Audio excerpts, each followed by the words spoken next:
Don't jump over yet. Stand up. Up, up. Stand this way. Good girl. Oh my gosh, Ollie. Oh boy. Well, Ollie can jump up and jump down. That is not what I was planning on doing. Welcome to the live stream. My name is AJ.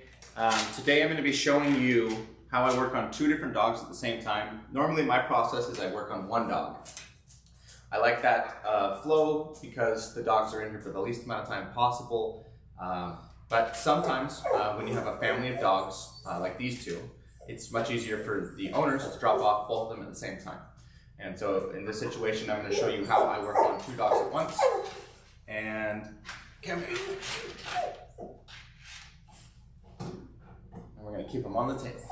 But I've actually been working with dogs since I was 8 years old. That gives me about 25 years of experience working on, I was bathing dogs in my mom's pet salon when I was a kid. So that's where those first 10 years came from. And today I'm going to show you how I do a bath and brush package on these 2 dogs.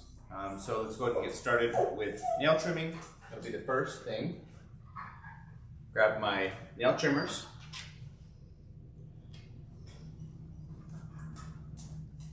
And make a few cuts. We're actually going to Dremel these guys' nails as well. So I'm going to try to get close, but I don't have to get as close as possible because I still have an opportunity with the Dremel.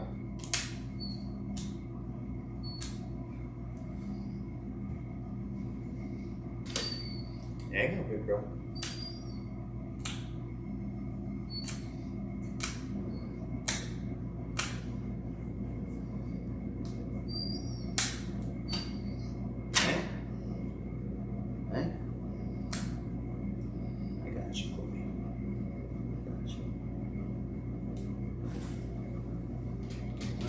Chloe wants to sit down. Go ahead and let her. Come here. Let me see this foot. 1 foot down. Let's go ahead and do the second.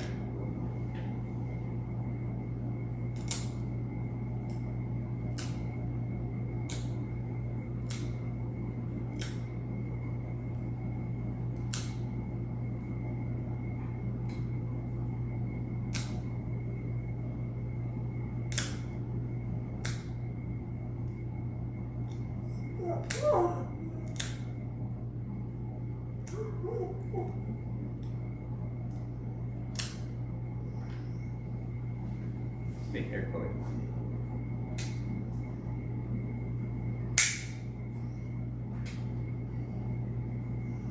Hang on.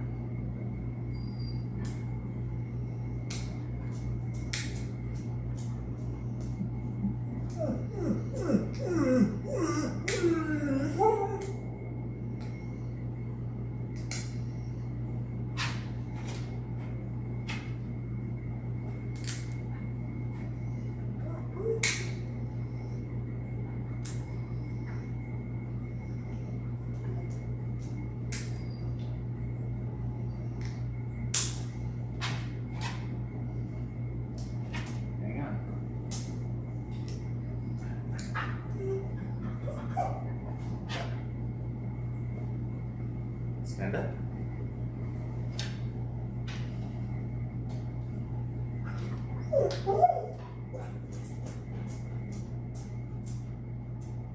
Let me see this foot. Let me see it.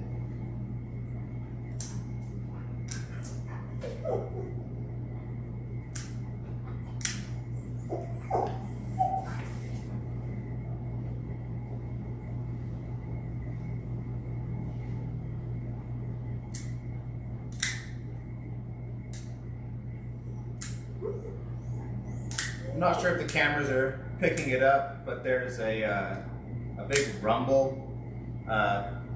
Unfortunately, some construction is happening at the lot behind my business. And there's a bulldozer rumbling the ground. And there's an Ollie crying on the ground.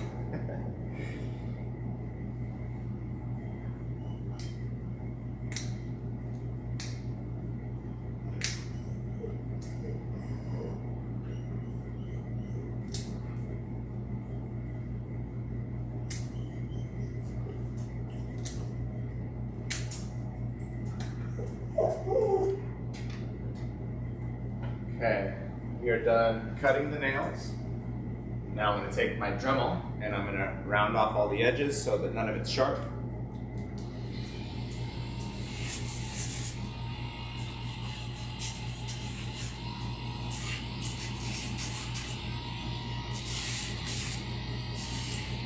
Some people like to only Dremel the nails. I find it's very time consuming to only Dremel.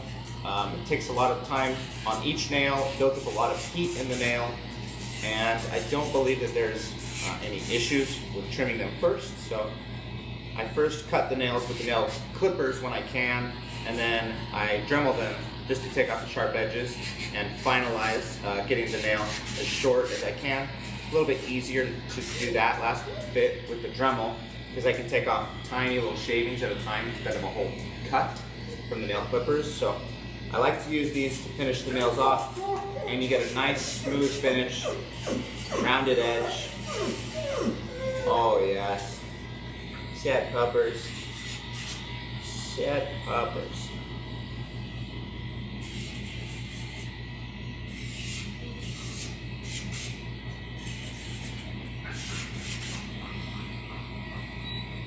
Okay.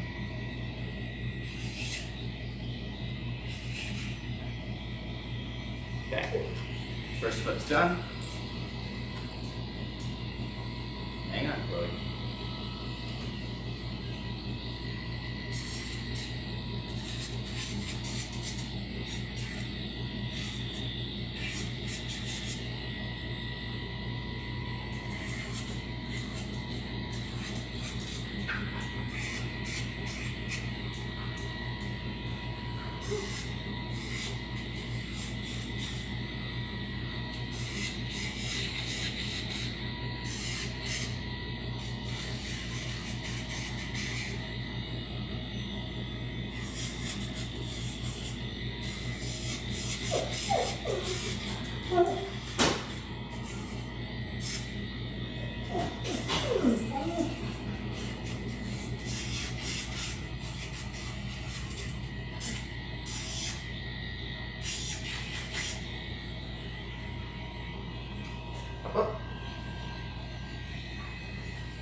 Last foot.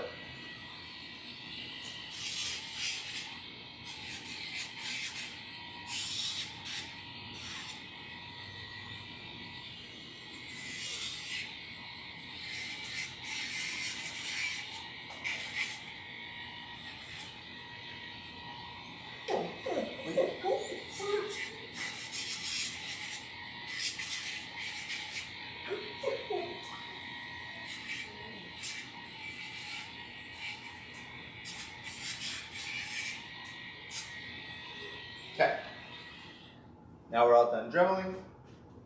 I'm going to just plug this in, make sure it stays charged. I tried to do a video on Dremeling last week, and my Dremel died in the middle of it, so let's not be a scrub. Keep things charged. Okay, now I'm going to shave out her pads, check the inside of her ears, and shave her Sandy. So I'll grab my number 10 blade. Got a little hair stuck in there. Get that out. I'm gonna start with, check the inside of her ears. She doesn't need this shaved. Most of these breeds that just get bath and brushes don't need that shaved because they don't have anything that's gonna be plucked from the inside of their ear. And I shave the inside so that when I pluck, I don't accidentally pluck hairs that are on the outside of the ear canal. All these hairs that are on the surface right here, I don't want to accidentally pluck those if there were hairs that are deep inside, but she doesn't have any inside, so we don't need to pluck them.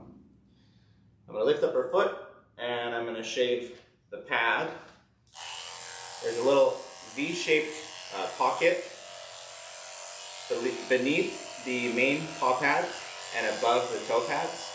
And I'm just trying to get the hair out from that little V-shaped pocket.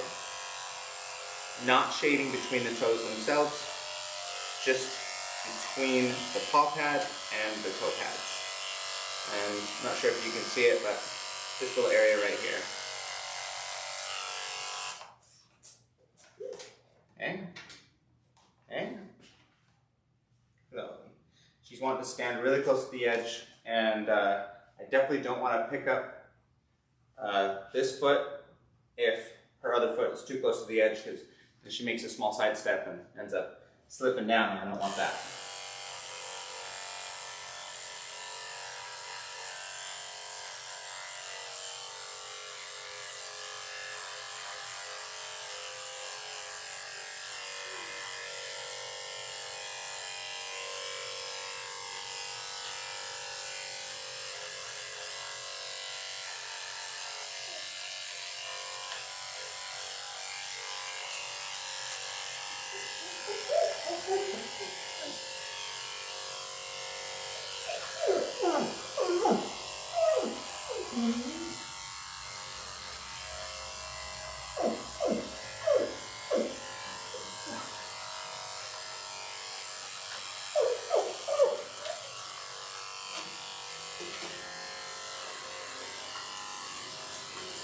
Okay, feet are all done.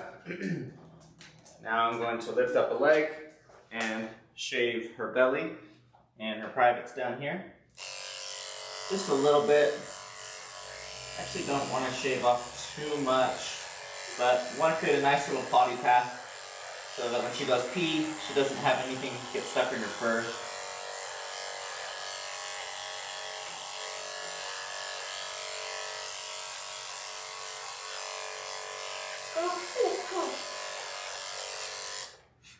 So, not going to shave up her whole belly.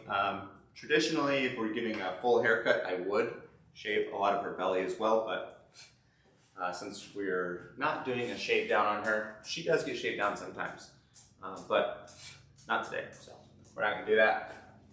I'm going to check her bum.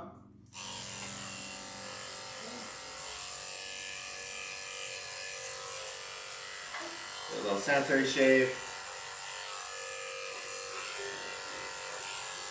Okay, now the sanitary and the pads and the nails are all done.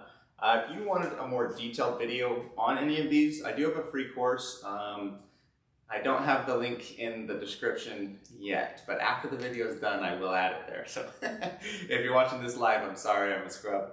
But you can check out the grooming community. It's called Grooming Pros. It's on school.com.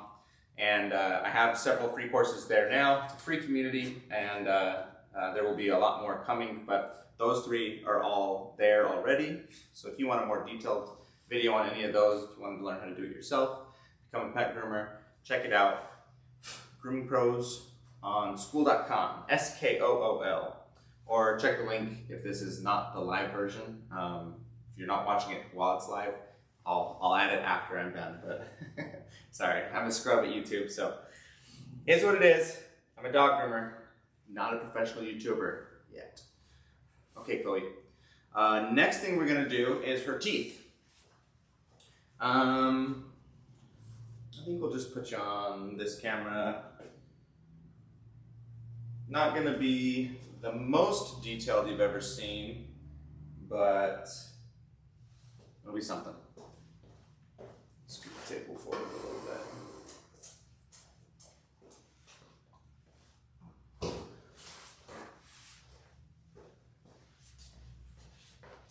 Check her teeth.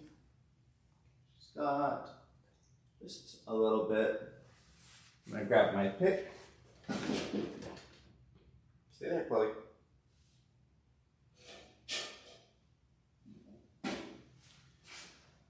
Okay, so I'm gonna use this little pick to scrape off the tartar from her teeth. This is my tartar removal service. I have another video on my YouTube channel if you want to see a little bit more detailed and some descriptions of how to do it. Today is not going to be super descriptive. I'm just going to show you how I do it. And it's not even showing you that well either because the camera placement is not the best, but you can kind of get the gist of it. Scraping off the tartar, trying to get all of it out of her mouth. I'm also scraping off plaque.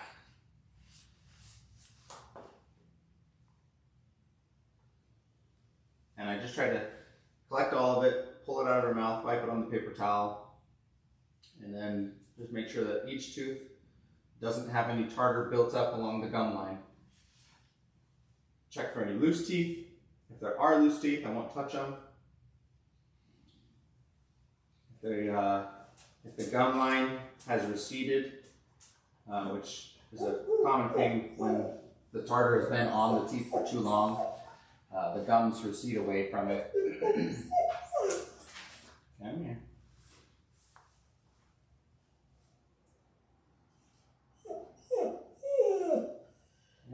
Wait.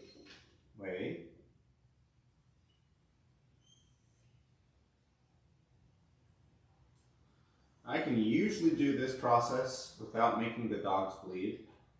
Every once in a while, if the dogs move their head or something, there might be just a tiny bit of blood, but generally speaking, I'm able to do this with little to no blood.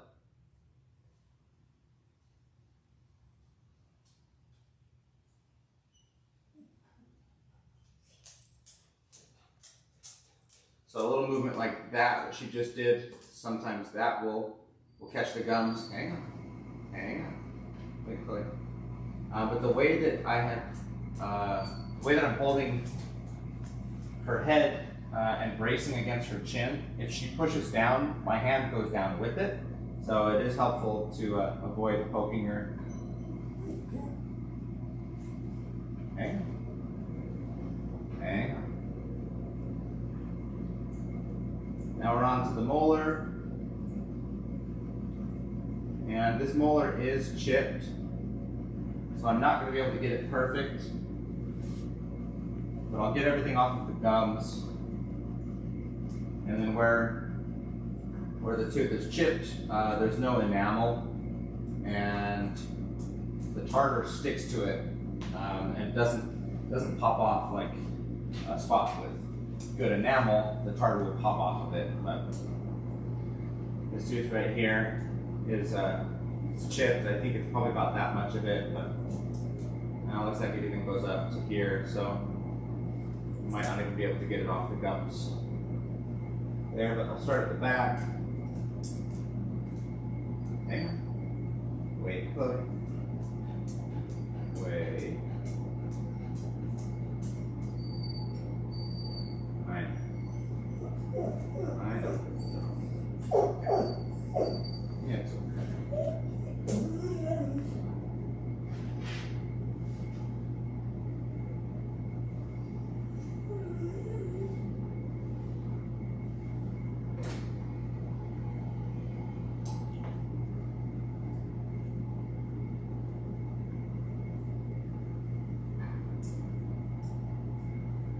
Wait.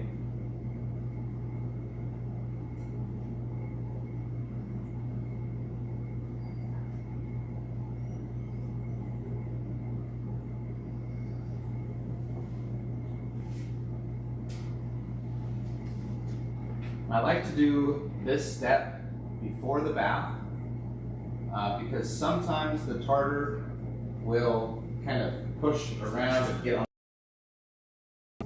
It'll get on the lips, and then as I'm holding and doing all this stuff, it'll sometimes kind of get on the face. And I like to have a clean dog afterwards.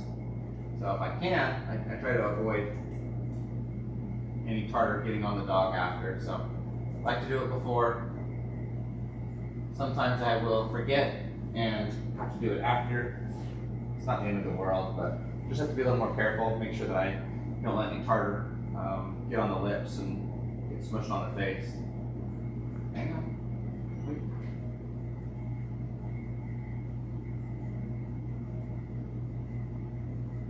Chloe gets this done very regularly, every grooming, every 2 months. So The amount of tartar that's on her teeth is much less than others, but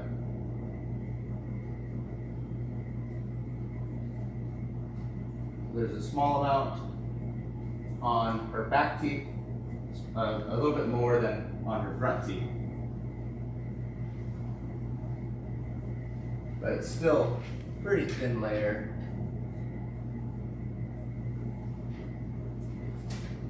Hang on.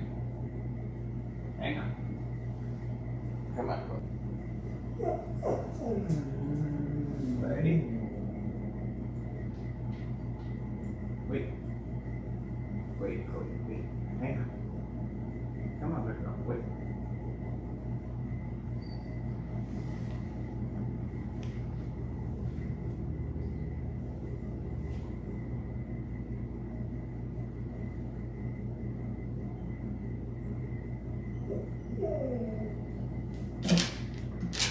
Okay. Stay here. Wait.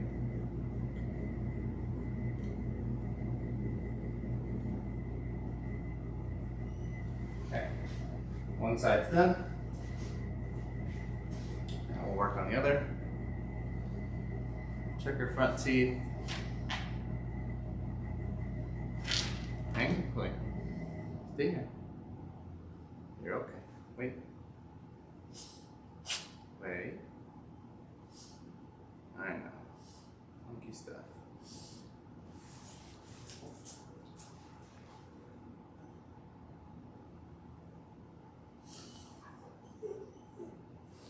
Wait. Oh, goodness.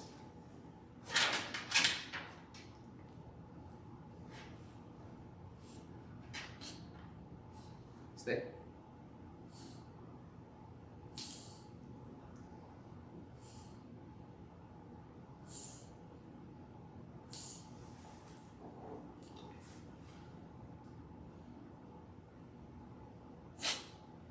Okay.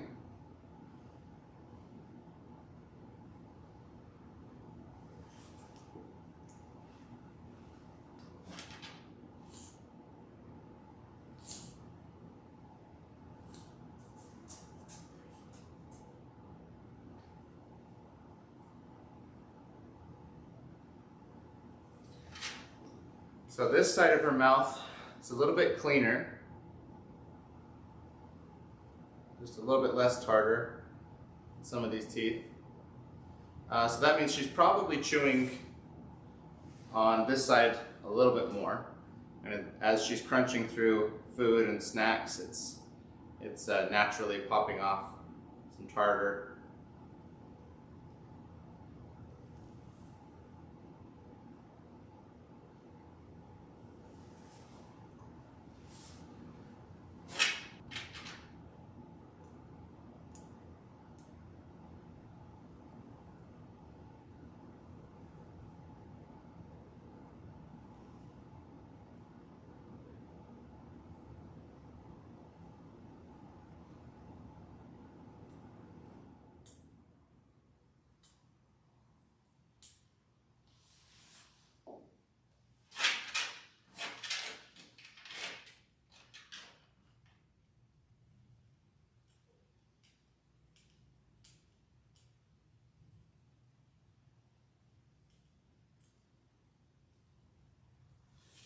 Looks like her molars also chipped on this side.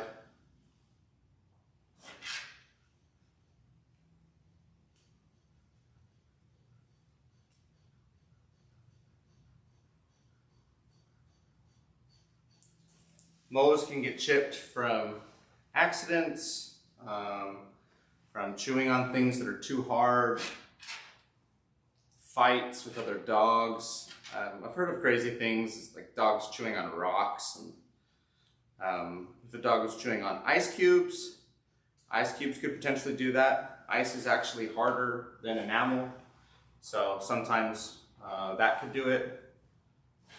But hard to say what did it to Chloe, but she's got some good chips on both of her molars.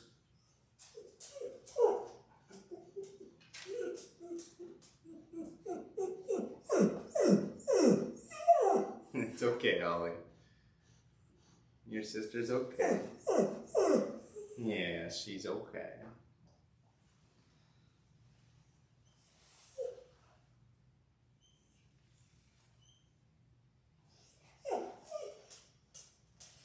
Wait.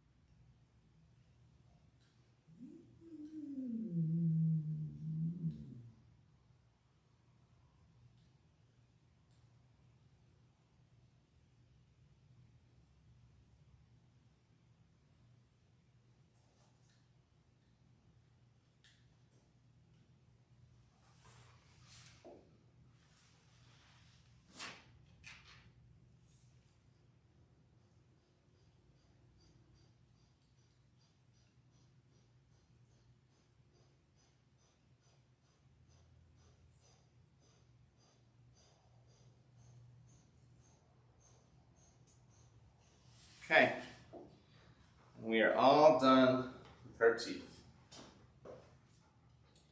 which means, so the next step is going to be to give Chloe a bath.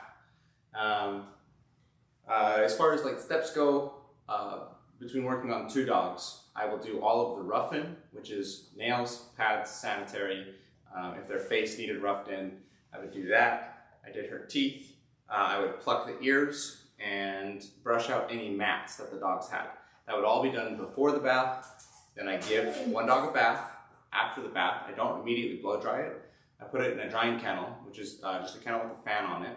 And then I let the dog sit in there with the fan on low. That way it's not blowing too much air on them, but it is slowly drying them. Roughen the second dog, and then switch and blow dry the first dog after the second dog is bathed. So let's go ahead and head back to the bath.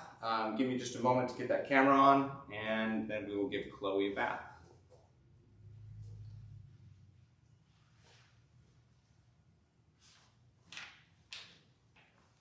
I'm going to come on the other side because Chloe does not want to go that way. She wants to go that way. I can catch her and make sure she doesn't jump off the table. Okay.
Come here, Chloe. Come here. Hey, come here. Girl. Let's go. Time for bath.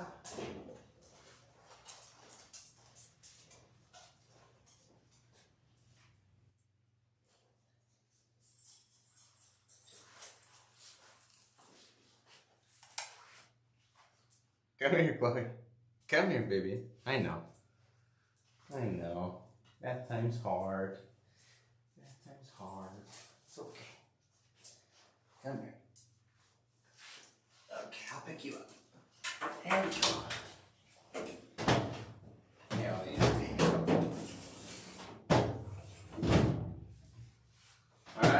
in the bathtub. I'm gonna tie her up. We don't want her to think that she can jump out, and if the leash is too loose, now I'm gonna warm up the water.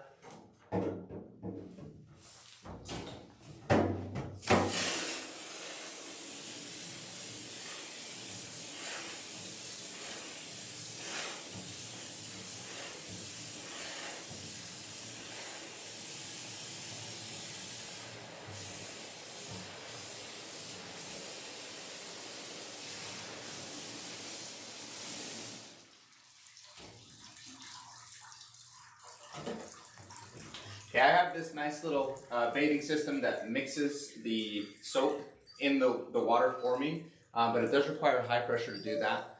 So I will wash her body, her legs, and her tail with the bathing system. It's okay, everybody. Once I have washed her body with the shampoo, I'll then use the conditioner. It's going to be a de-shed shampoo and conditioner, and then I will get her head wet and wash it by hand. It's going to be pretty loud. It's hard to hear me washing her body.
Okay, shampooing is all done.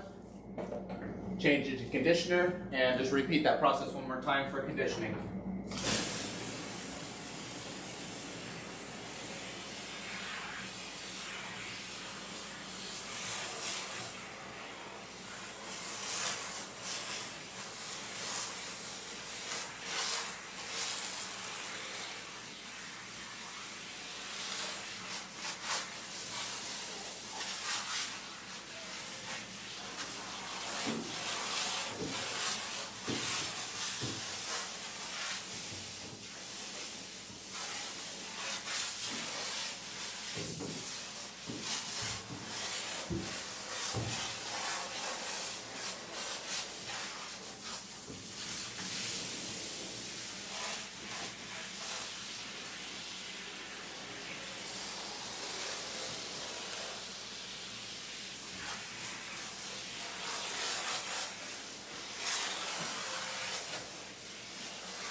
Come on, stand up. Stand up. Stay.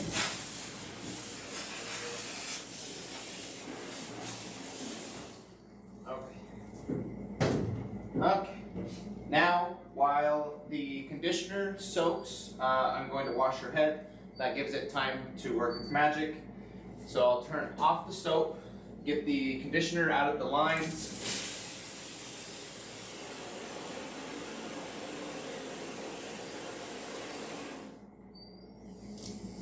Turn it to a nice low pressure and get her head wet. I'm trying to avoid water getting in her ears and in her nose, but at this low pressure, it's okay if it gets in her eyes.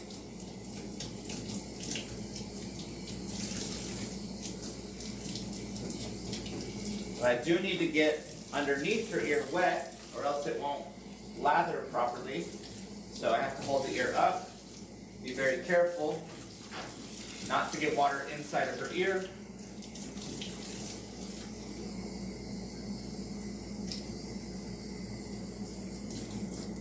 And now we wash it by hand. I've got this pre-mixed oatmeal shampoo.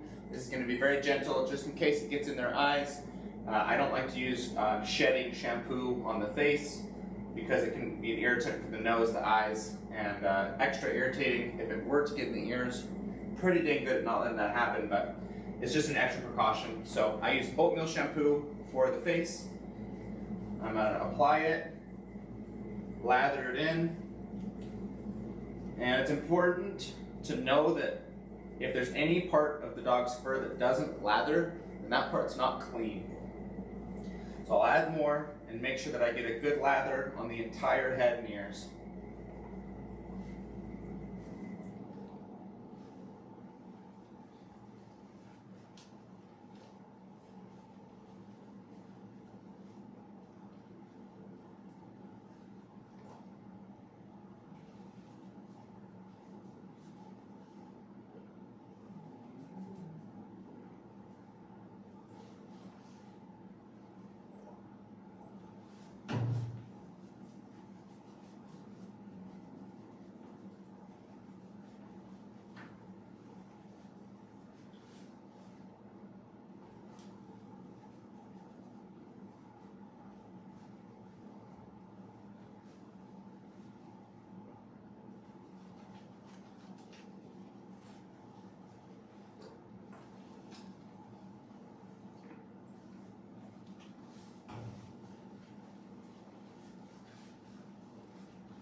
Okay, her face is all lathered up really nicely.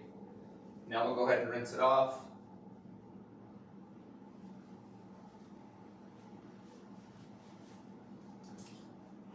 Again, very low water pressure, and I'm going to start with rinsing out her eyes, just in case a little bit of soap got in there.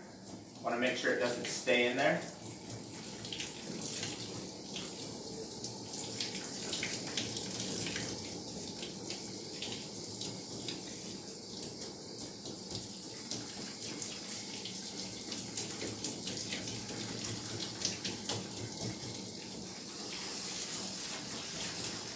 Now I'm going to pin down one ear and rinse off this side of her head.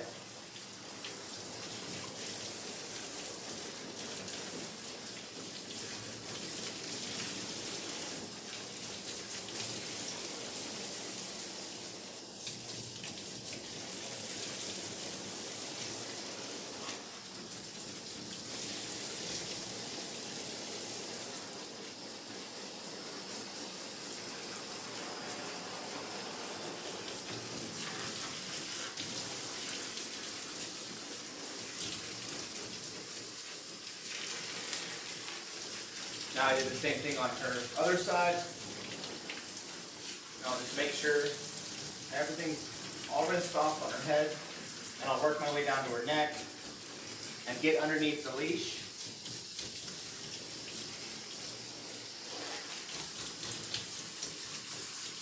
It's really easy to miss rinsing off soap or conditioner underneath the leash. It's a common area that I've seen a lot of groomers do it.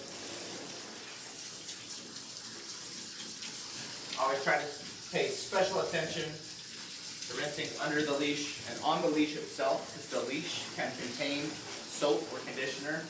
So I want to make sure that it's rinsed off as well as underneath it. Now I'm going to turn the water pressure back up and rinse off the rest of her body.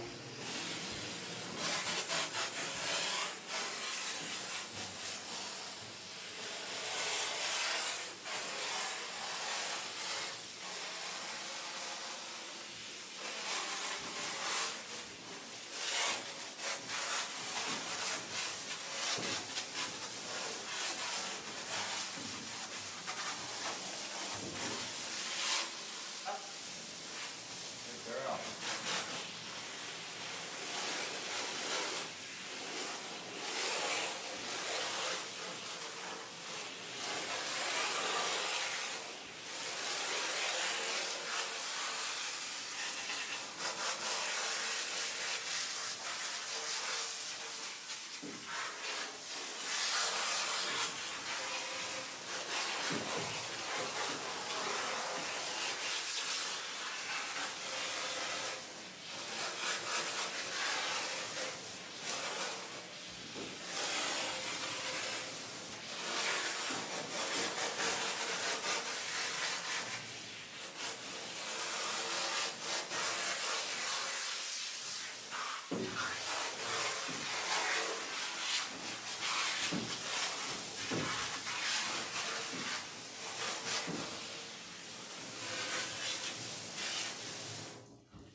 Turn around for me, baby.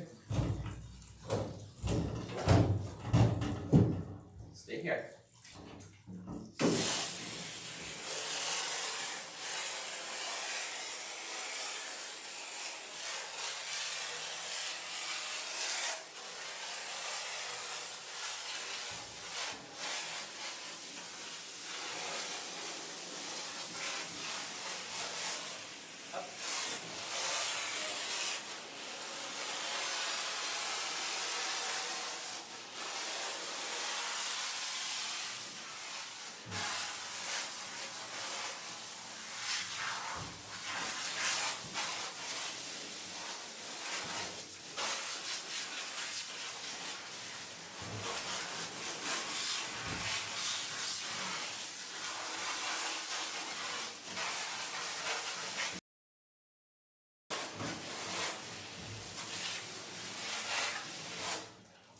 Okay.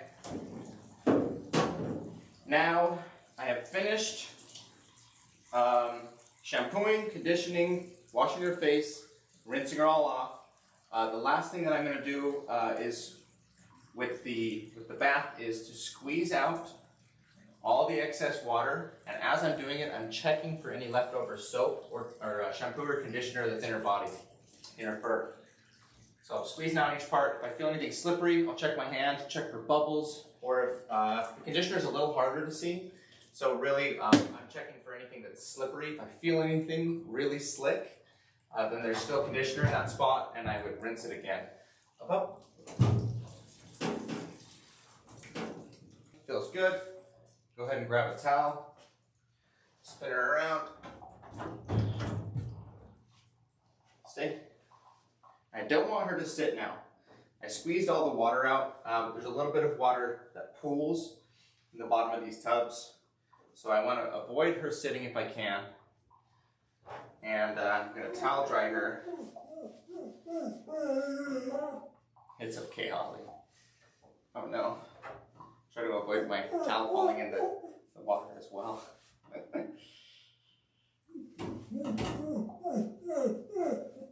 It's okay, Ollie boy. Oh, Oliver.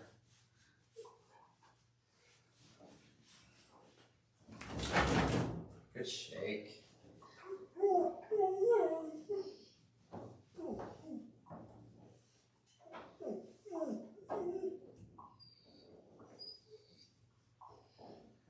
Okay, and now I'm going to take her out of the tub. I'm going to put her into the drying kennel that's right behind the camera, so you won't be able to see it, but turn on the fans. There's 2 fans on it, one on each end, and they'll both be on low, and she will dry in there for a few minutes while I get started on the next dog, Ollie. Let's go. Let's go. Okay, let me wipe your feet off.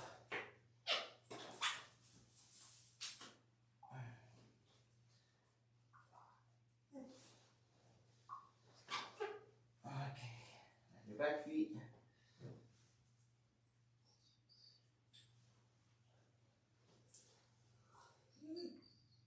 Okay, girl.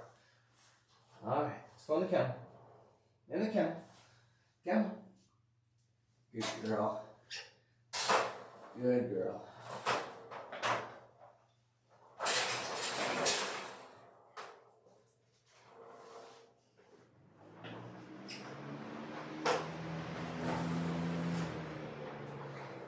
Okay, let's head back up front and get started on Oliver.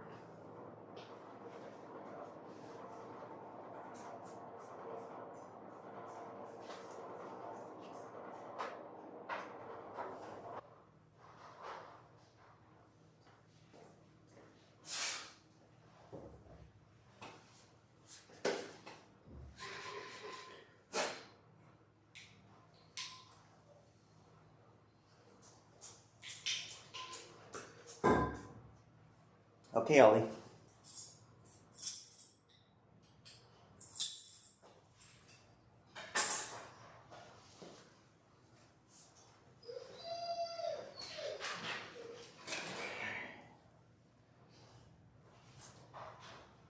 You sit.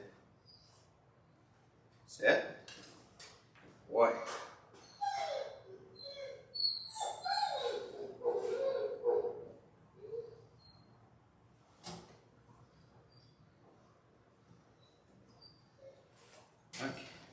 here, bro.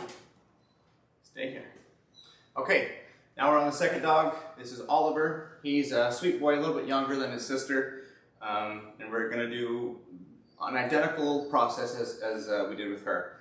Start off with his nails. After his nails are cut and Dremeled, I will then shave out his pads, shave his sanitary, do his teeth, and then we'll head back and give him a bath. We're gonna go ahead and close this door.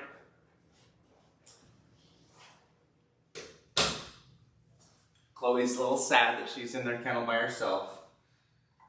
She's gonna be okay though. We'll try to hurry on Oliver, and that way she doesn't have to be in there for too long by herself. So cut the nails.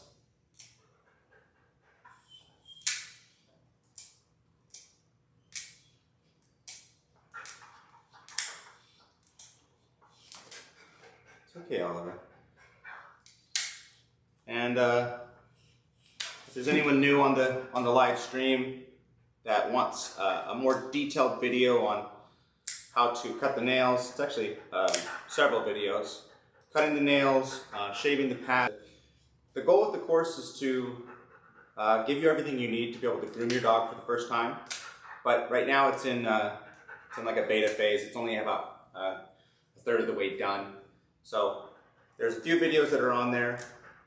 Nails, paw pads, sanitary trimming, but there's more to come for sure. You can find that in the link in the description of this video if you're watching after it's not live, because I forgot to put the link in the description when I first started this live stream. Sorry for being a scrub.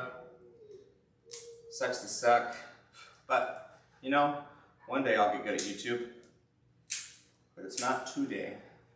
So it's school.com, and it's the Grooming Pros channel. I'll have a link in the description once the live stream is done. Right now I'm cutting the nails. I want all of the nails to be close to as short as they can be, but not as short as they can be because I'm going to Dremel them after I'm done cutting them. So my goal is to take off the majority of the length as quick as I can, and then I will finish taking off the sharp edges and get them the perfect amount cut off with the Dremel. Ollie's doing really good, wiggling a tiny bit, and he's a little sad that he can't be with his sister. I think that's probably the biggest thing for Oliver. He's just sad that his sister's in there. Didn't like that one. Let's see if I got it short. Usually when they react like that, like he just did, it's because I took it just a little too short. And I don't see any blood. I do see a solid pink spot in the middle where the quick is, so I think I got it really close, but I don't think I made it bleed. Hang on. So I'm going to take a little bit less. Hang on, Oliver. Because I would prefer to get that close with the Dremel over the nail clippers. Oliver, hang on. You're okay there. No. Yeah, now he's being a little reactive. I think that one, he felt it, made him a little uncomfortable.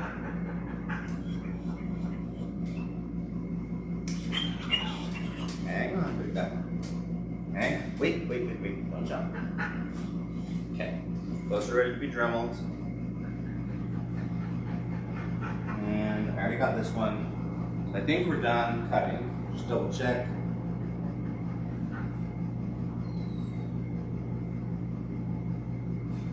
Okay. All done cutting. Let's grab my Dremel.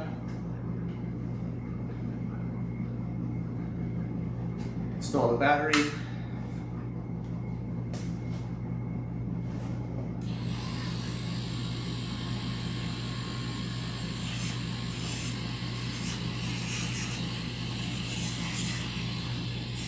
And Dremeling does create a lot of dust.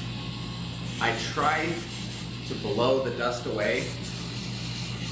That way it doesn't end up staying, flying in the air and I end up breathing it in.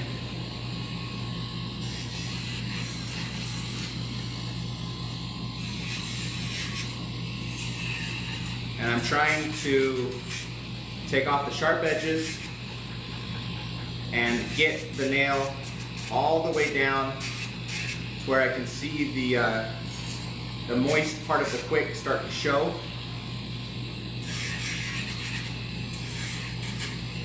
Get rid of all the dry, flaky pulp and get into the moist pulp that's right next to the quick or the blood supply. If you go too far, it'll bleed, and that means that you've ground it down into the blood supply. But there's a small amount of pulp that's moist that sits all around the blood supply, and that's the goal, is to get as close to that as I can.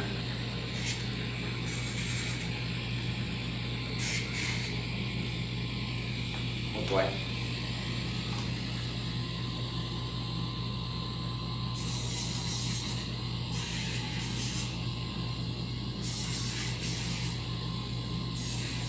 I'm currently working on a video for dremeling, but it's not done yet.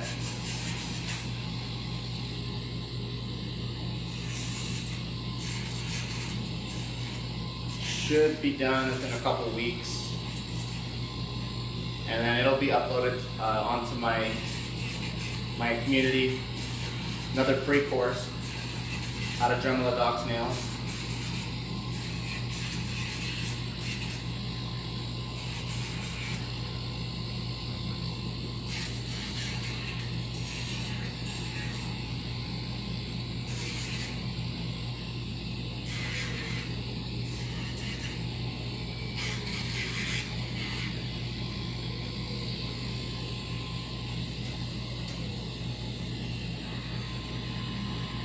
Wait.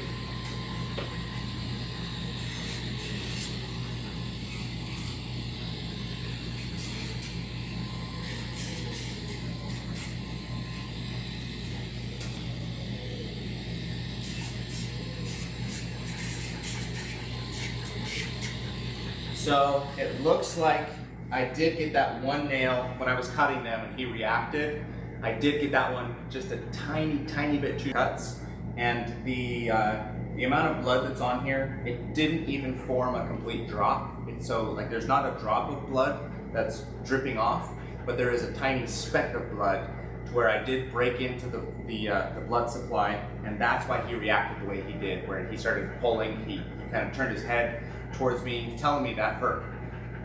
So if you're cutting a dog's nails and they do that, check the nail. There's a good chance you probably cut it too short like I did. I don't need to do anything to this because it's like when I press on it, the blood's not even coming onto my thumb, so I don't need to use a cauterizing agent or a quick stop. But if there was a drop on my thumb after touching it, then I would use the quick stop, but we don't need to on this one. So that's how close I got it. It was just too short, just barely, but sorry, bud. Unfortunately, that's how it goes sometimes.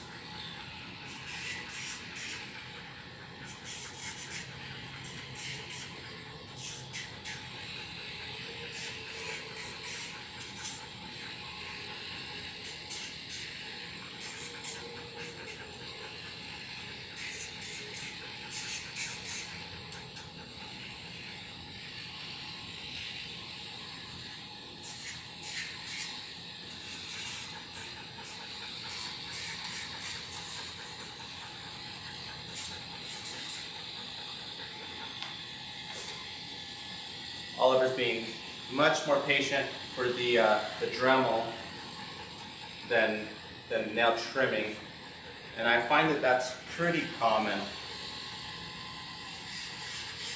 Most dogs do pretty good with Dremeling.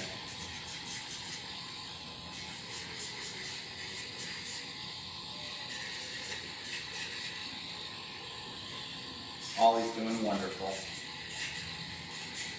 Sweet, sweet boy. One thing I'd like to mention is that Oliver's back nails are naturally worn down much more than his front nails, and that's pretty common. that the nails will be worn differently. If a dog likes to dig a lot, then the front nails will be worn more. If they wear a harness and they get walked and they pull on the harness, their back nails will be worn more. So as I'm cutting a dog's nails, I'm always watching for the signs of how far I can cut each nail based on the blood supply and the shape of the nail. I'm not just cutting them universally. Once I know how much to cut off the front, I do not assume that the back nails are the same. Okay, I think we're done dremeling. I'm just gonna double check. Hang on, bud. They're all smooth. None of them are bleeding. Okay, we're good to go. We're now done dremeling. Yay! Next step is gonna be to shave out his pads, number 10 blade. And Ollie has even less than Chloe did.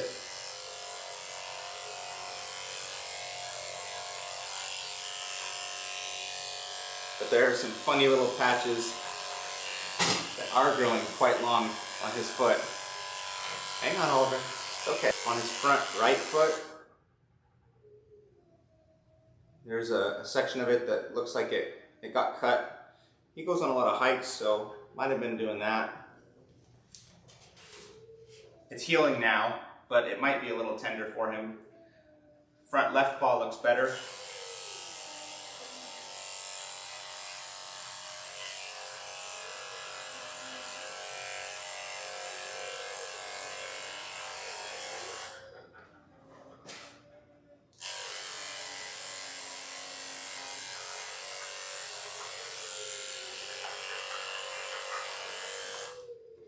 Okay, man. He wants to spin towards me and I'm afraid his butt's itched, so where I was trying to keep it. That's it. That's it. Okay, last step that we're gonna do for Ollie before the bath is his teeth. So let's hop back to this face camera. And I've got my tool right here. Nice part is this is a double-sided tool. So I was able to use this side on Chloe. Now I can use this side for Oliver. Stay here, buddy. I don't have to dirty two tools. Kind of convenient. Small risk is that as I'm doing this, there's a pokey side that's facing my face, which could be a little dangerous, but so far I haven't hurt myself. Oliver, come on, buddy. Come on. Hold still.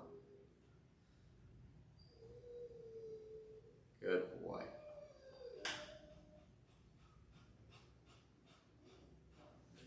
Stay.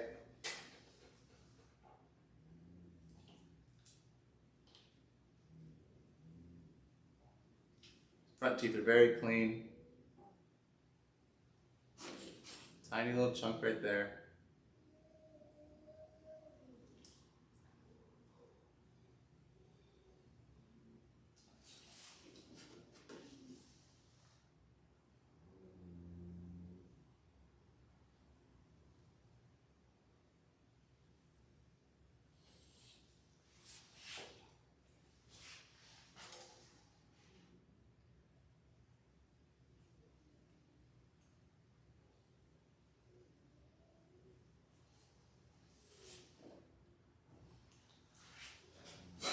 So what I'm doing, if you're just tuning into the live stream, I am scraping the tartar off of his teeth. Tartar starts out as bacteria to get directly into the bloodstream through the gums. And the gums try to get away from it and they will end up receding. And that's how you get loose teeth. And the tartar will start to form underneath the gums. And when it does that, it slowly works its way all the way up until the tooth gets loose and it has to be pulled. It causes a lot of health problems for the dogs. As you can imagine, bacteria getting directly into the bloodstream is not good for them.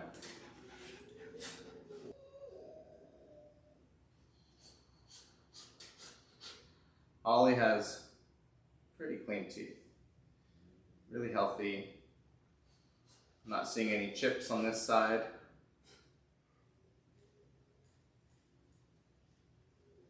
Bit of tartar across the tooth. good chunks are popping off of it.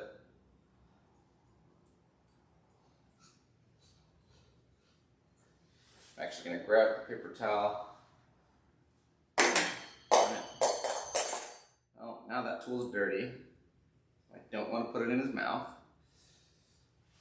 So much for only having to use one tool. Whoops. Stay.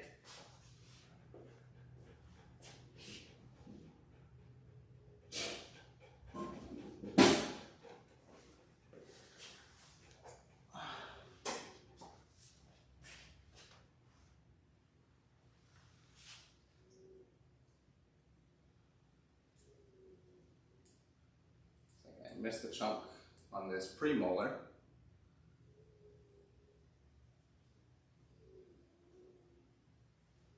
Close enough. And the gum moves ever so slightly up, and then I push down and get the tartar off.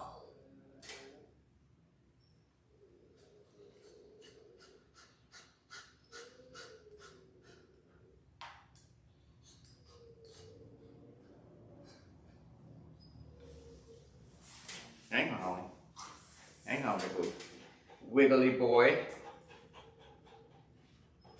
He's funny, he's holding really still while I'm in his mouth, but then once I pull the tool out, then he wants to walk towards me and move around a bit. Hang.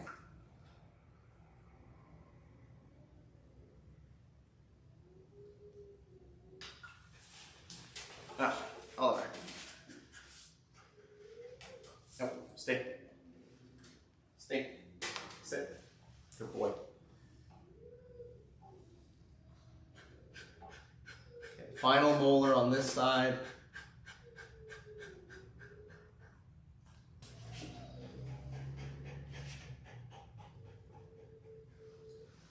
Okay.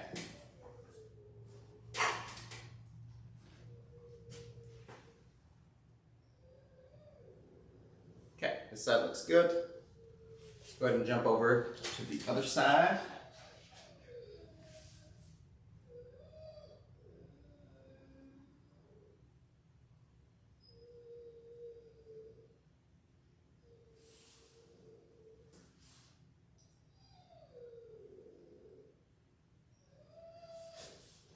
His jaw's a little slobbery. I can't get it to stick to my finger.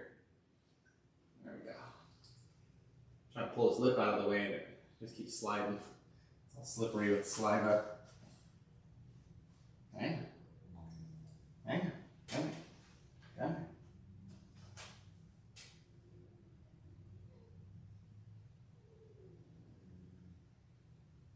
Good boy. Good boy, Oliver.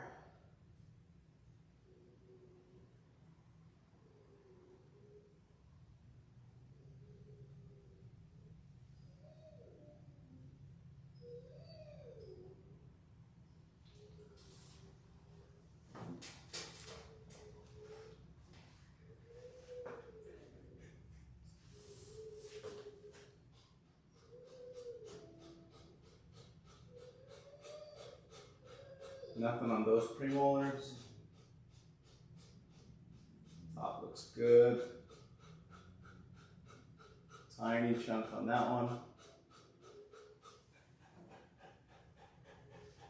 Now we'll get to the molars. This molar is really clean.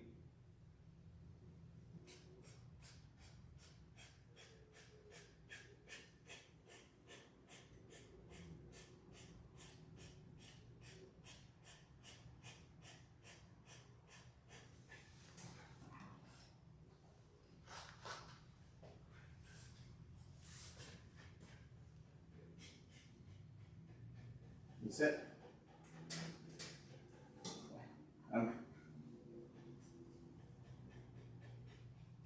Tiny bit on this bottom molar.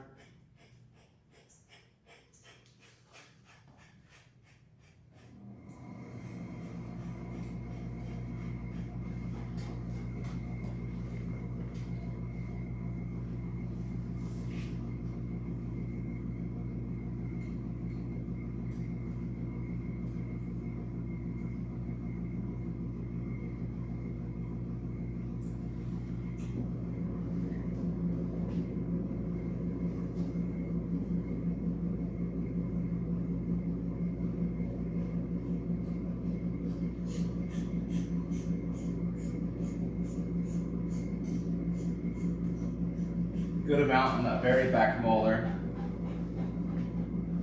Definitely the most on this side. This tooth has the most tartar on it.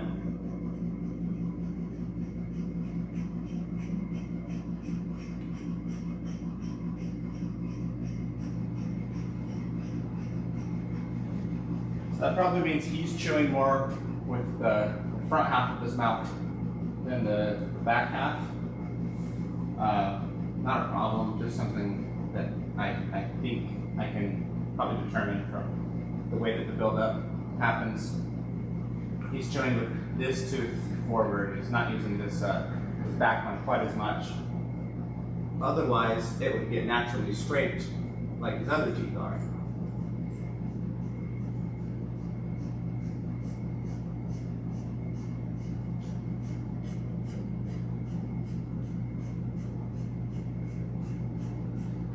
Now, little disclaimer, I don't know if it matters, but I like to give it. I am not a vet. This is not veterinary advice.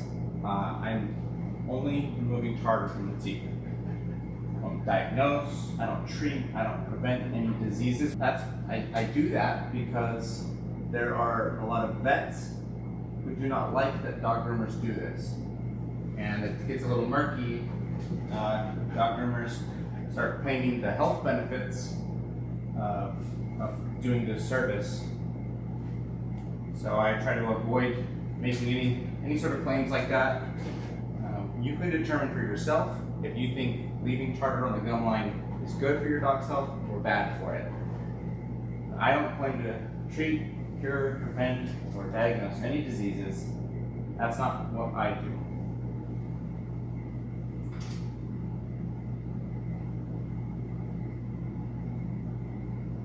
I only work on healthy teeth.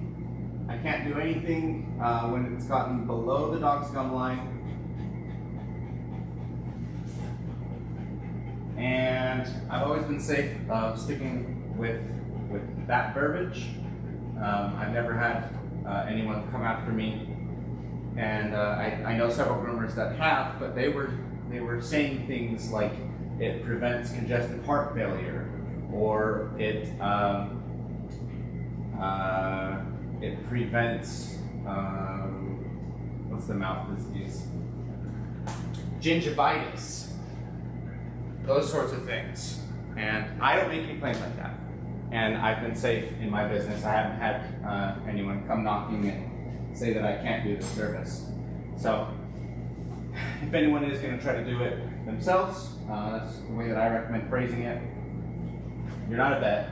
Don't pretend to be one. I'm a dog groomer, and I don't pretend to be a vet. I just scale the tartar off of their teeth, and they leave it at that. Okay, Ollie is all done. We're now ready to go back, give him a bath. So give me just a moment, and we'll get back onto the bathing camera, and we'll bathe Oliver. Oh my gosh. Okay, hang on. You wait for me. Let's go. Good boy.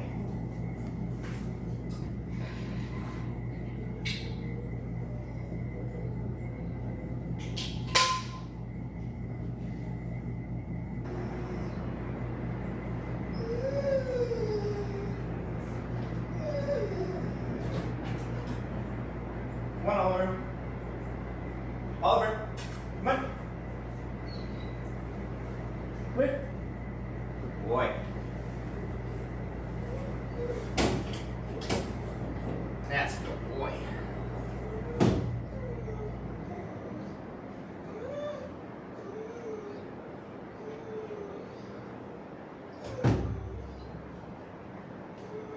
Okay.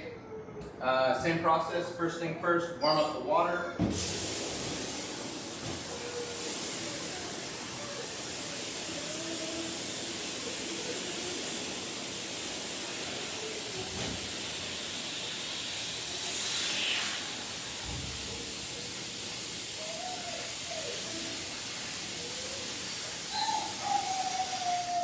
Okay, Chloe.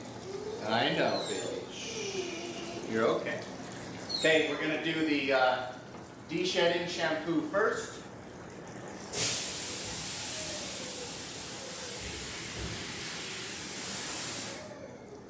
Helps have the bathing system turned on.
Okay, he is washed. Now we will condition.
Okay, body is washed and conditioned. We'll now turn off the bathing system, get the soap out of the lines.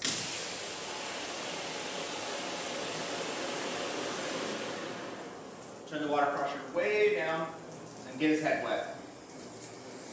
Try to avoid getting water in his ears and in his nose, but if it's low pressure, it's okay if it gets in his eyes.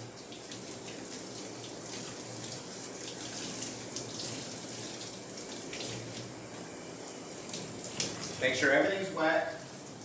If the fur is not wet, it will not wash properly. You have to have enough water so that the soap can mix and lather. And then you have to have enough soap to make sure that it actually washes the fur. If it doesn't lather, the dog is not clean.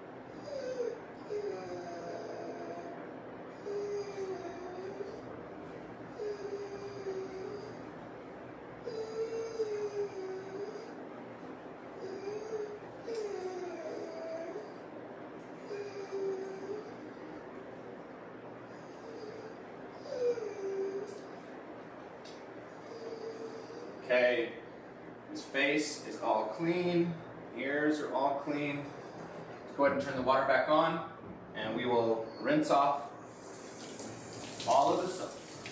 Start off with his eyes. Just in case a little bit of soap got in there, make sure that it gets rinsed out. Around his mouth, in case he wants to lick. That way he doesn't lick the soap into his mouth. Then I'll pin down one ear. Rinse off half of his head. Hold the ear out. Flip it upside down. Be very careful. Get underneath the ear. And then I'll do the same thing on the other side. Pin the ear and rinse off this half of his head.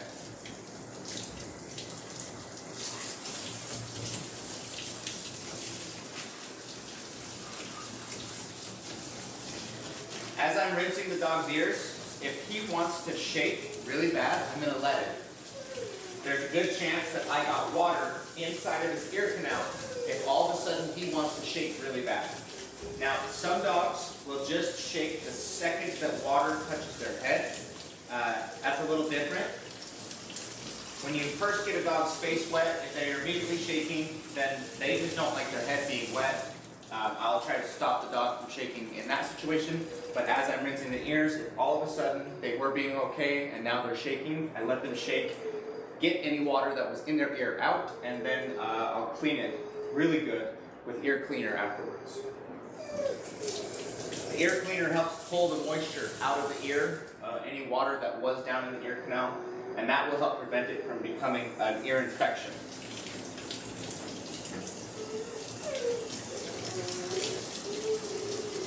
Okay, his face is rinsed.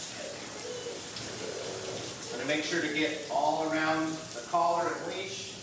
Make sure no soap gets trapped underneath there.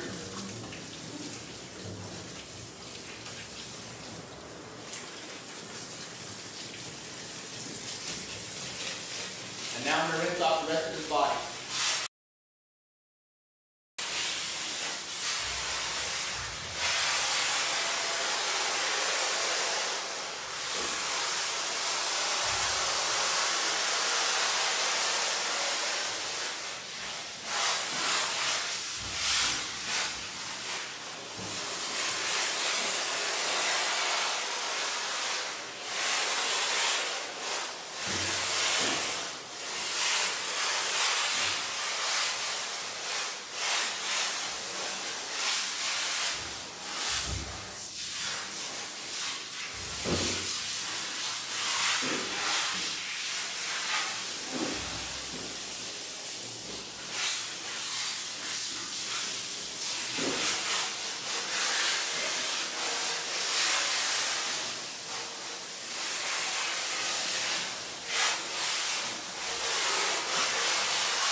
Come here, buddy.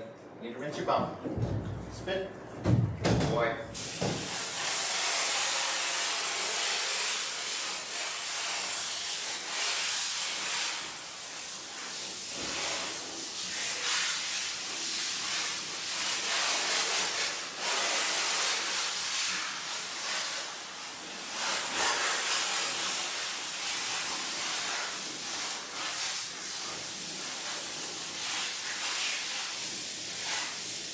Okay, all done rinsing him.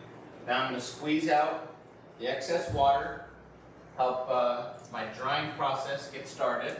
And as I'm doing it, I'm checking for any slippery spots that might still have conditioner in them. If I feel anything slippery, I'll go ahead and rinse off that spot again. Oh. You want to shake? Good boy. Good shake. that helps my drying process too. Less water on the dog equals faster drying time.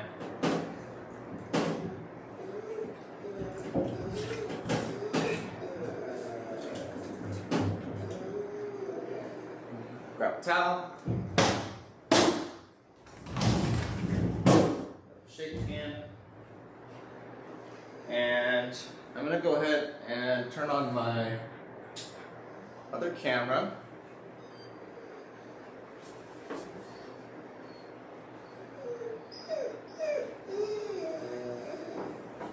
Forgot to bring the iPad back here, so I have to grab Ollie, step back up front for a second, grab the iPad so that I can put you on the drying table.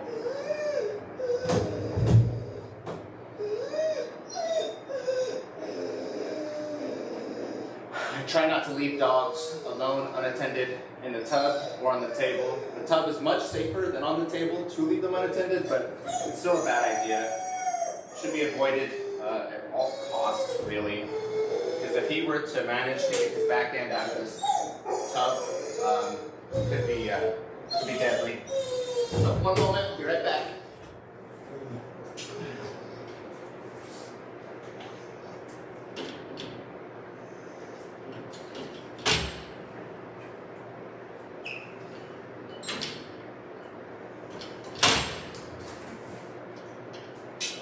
Okay.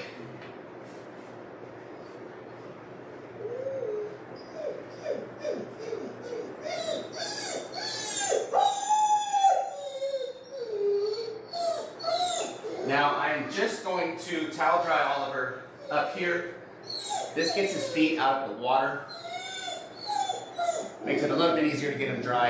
And then I'm going to switch. I'm going to put him in the drying cage and I'm going to finish Chloe.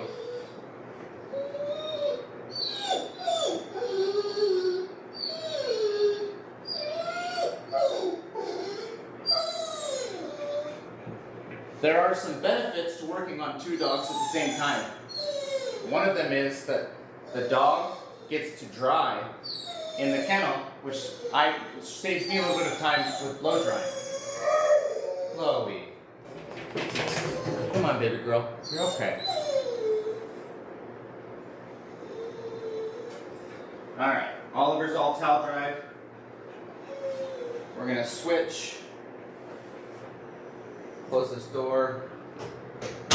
We'll let Chloe out of the kennel.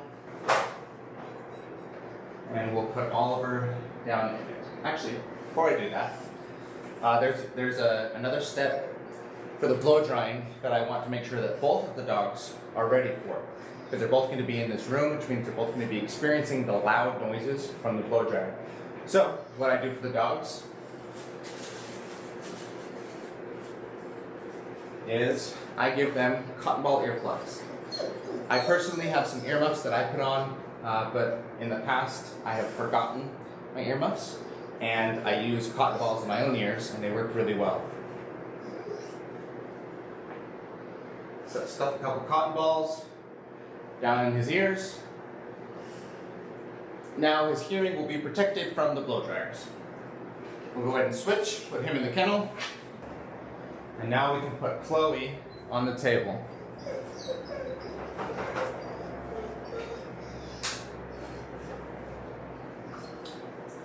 Good job, Chloe. Toss these. Wait, you stay. You stay. Pick up Chloe.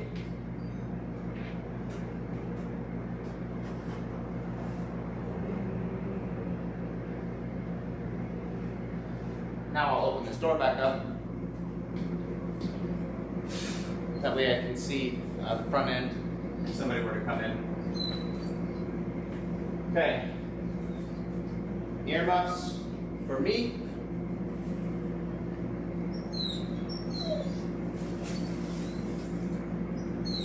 Cotton balls for Chloe.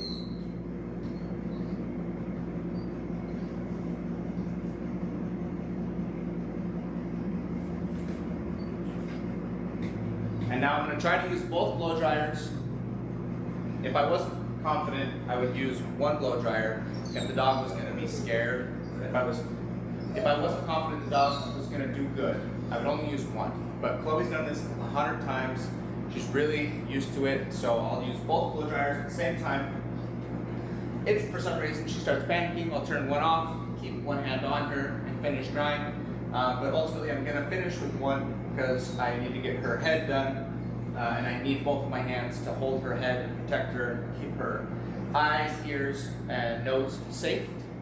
But I'll use the dryers on high for her body and then on low for her face.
let's head back up front and we will finish brushing and finish her bath and brush package.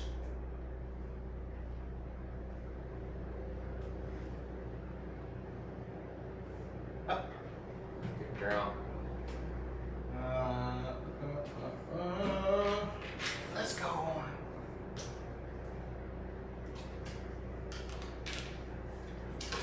Sit.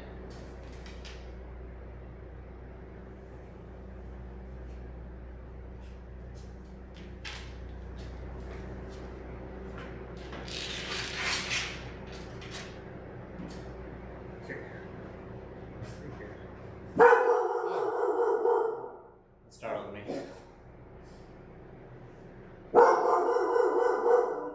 Oliver.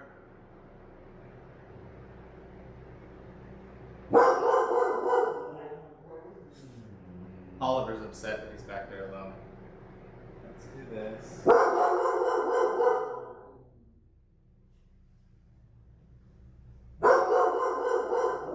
Oliver, hey.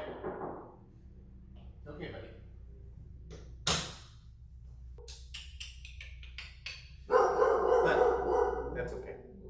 Alright. Next step is to use my leave-in conditioner. Spray this all over the dog. Up, up.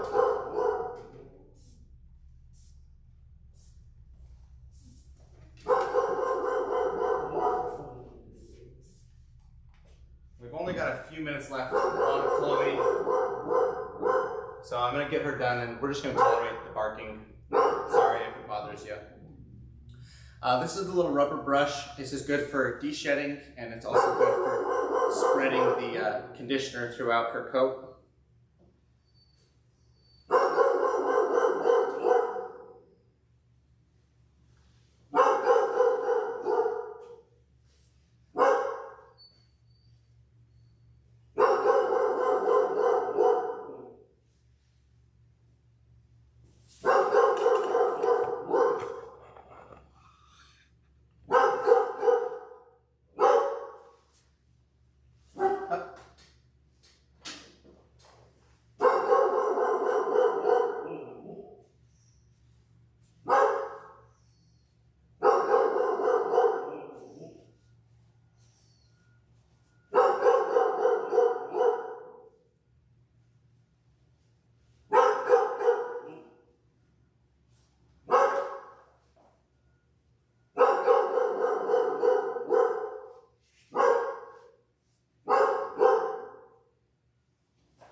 All done with the rubber brush. Next is going to be the Furminator. This is the knockoff one. Works just as good in my opinion, and it costs like way less, like 1/5 as much. I think this was $10, $14. Furminator's like a $50 brush.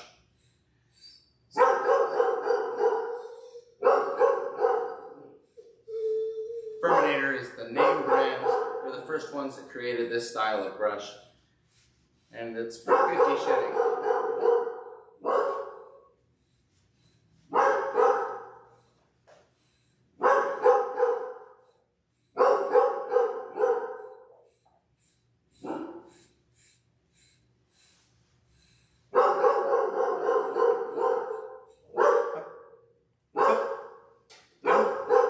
Good girl. Wait.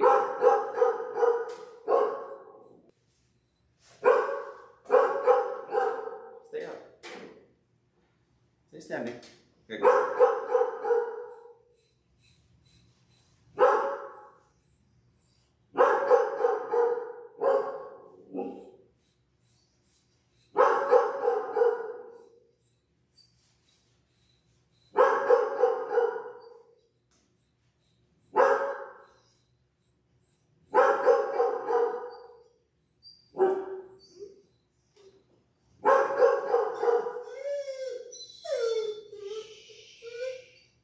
Okay, Chloe.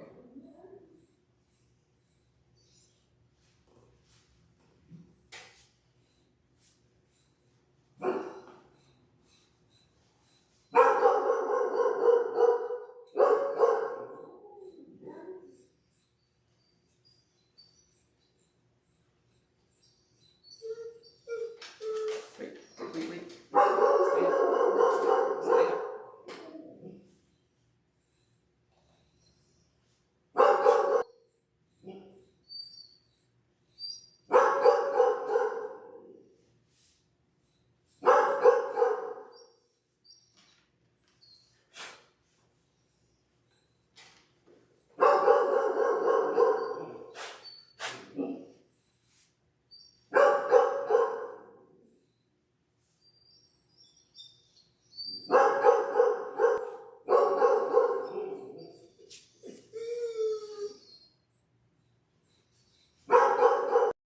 A lot of shedding coming out of her tail.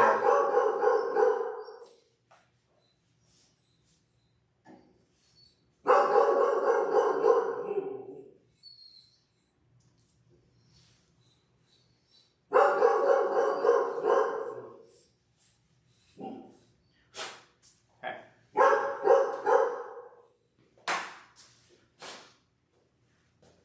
Now we're going to do a little bit of trimming.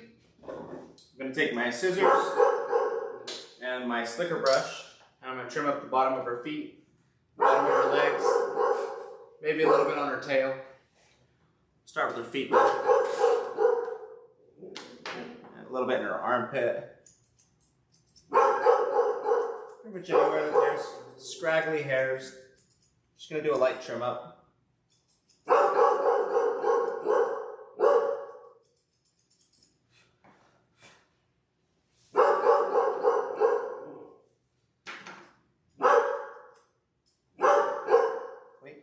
Wait, it's okay, Chloe. Up,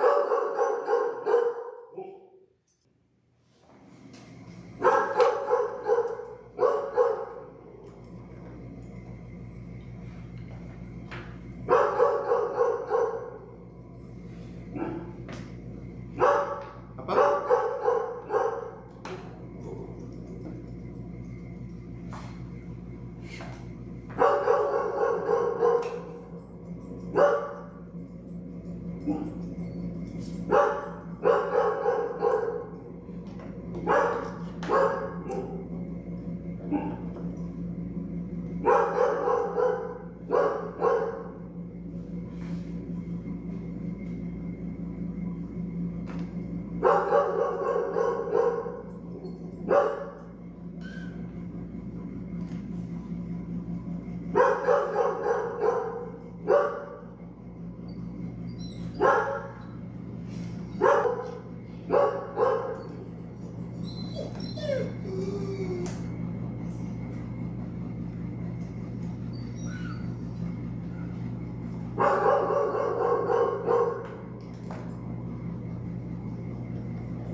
Okay.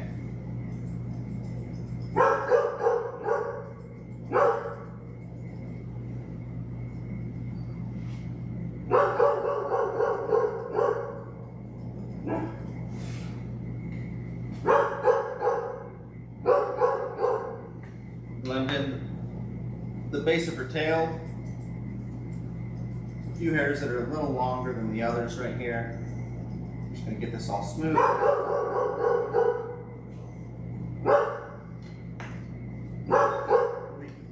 Wait.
Pretty dang clean. Very, very little on there. It's a great sign.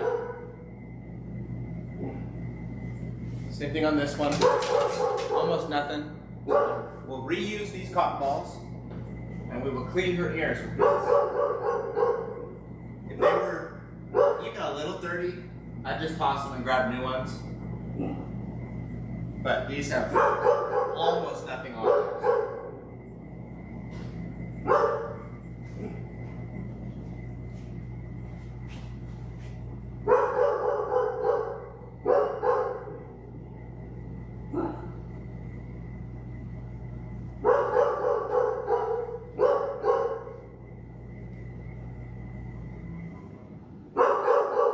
Got a little bit on their neck.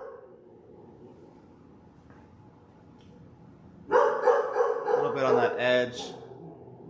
Really not too much again though. So that ear's good.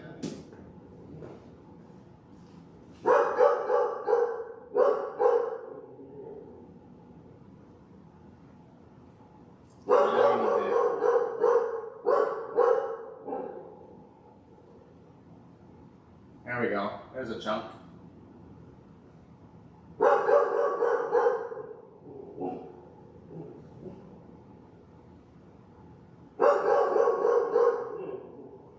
I'm going to use this last clean side.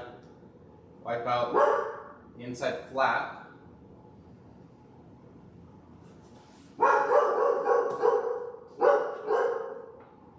It's actually dirty. It has the wax. Not down in the ear canal, but it's between this fold right here. You know that? That was what the cotton ball was catching. It was just in that one spot. Okay, her ears are clean. Double check this side. Make sure the same spot doesn't have anything in it. Not a tiny bit. There was a little bit on there, but not too much. Okay, and with that, Chloe is all done.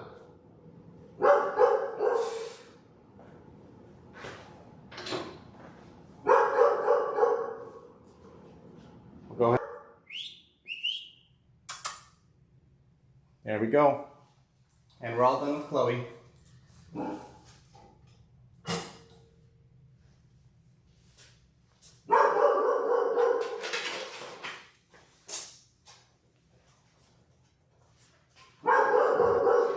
Get a quick drink, some coffee.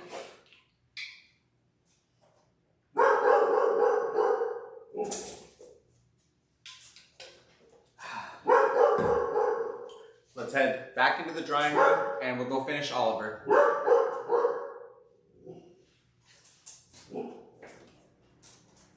Okay, Oliver.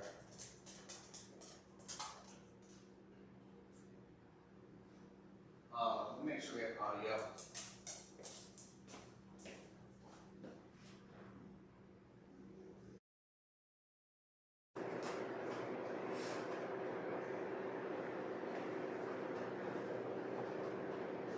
Okay, earmuffs. Almost call them headphones. Not quite. Turn off the fans.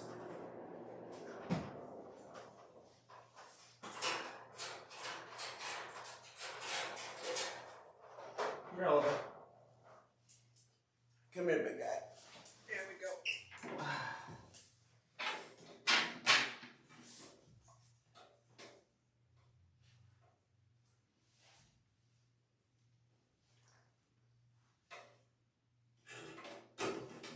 Oliver's a little bit taller than his sister.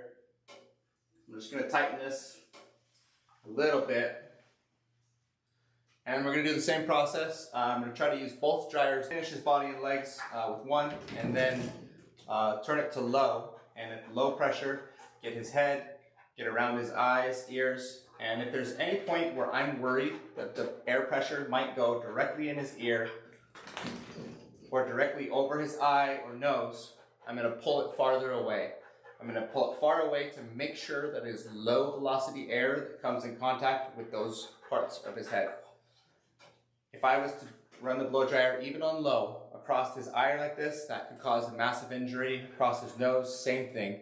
And the ears. Ruptured eardrum, a dislocated eye socket.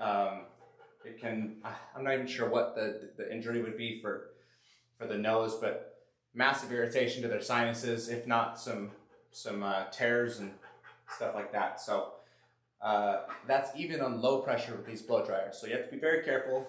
Far away if they're not holding still, and if they're being really still, you're confident. If I'm confident and they're holding still, I'll come really close. Let's go ahead and get started with the body first.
Okay, Oliver is all done.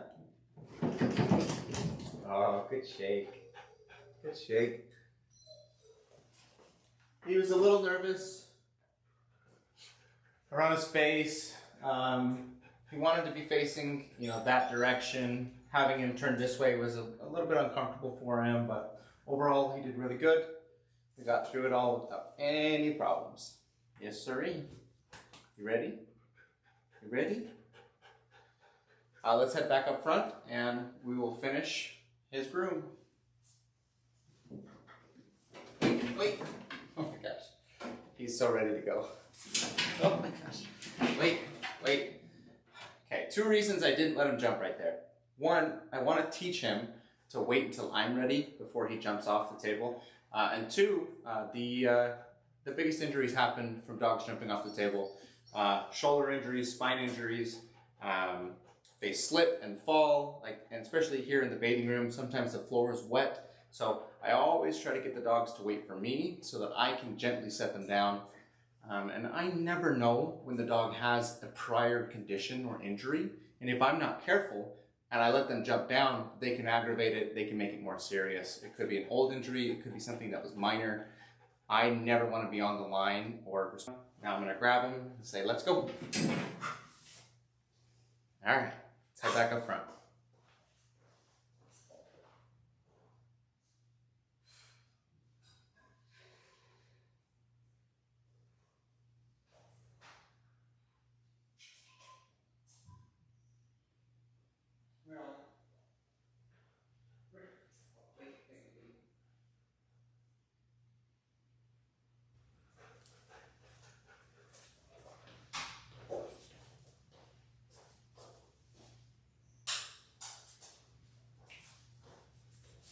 Okay, good guy. Come here. Come here. Come here. That's a good boy. Come here. Come. Boy. Not too often that the dogs will come to you by name, just calling them. Really good recall with a stranger is not a common thing that you'll find, but Oliver's pretty dang good. Yes, he is. Yes, he is. Wait. He will jump. I cannot let him go at this point. Get the leash, wait. If you're just tuning in now to the live stream, check out the very beginning. I had Chloe on the table and Oliver jumped all the way up here and then jumped all the way off without me being able to do anything about it because I just put Chloe on the table. So I had both hands on her, trying to prevent her from jumping and falling.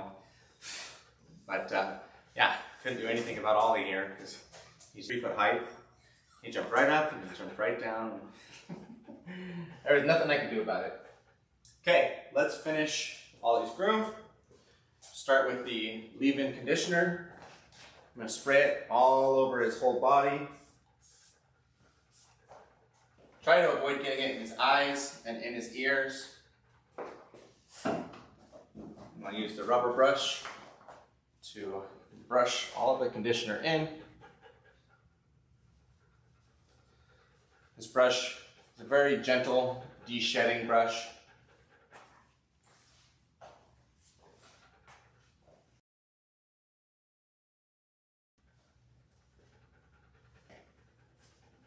First thing I'm trying to do though is just spread that conditioner all throughout his fur.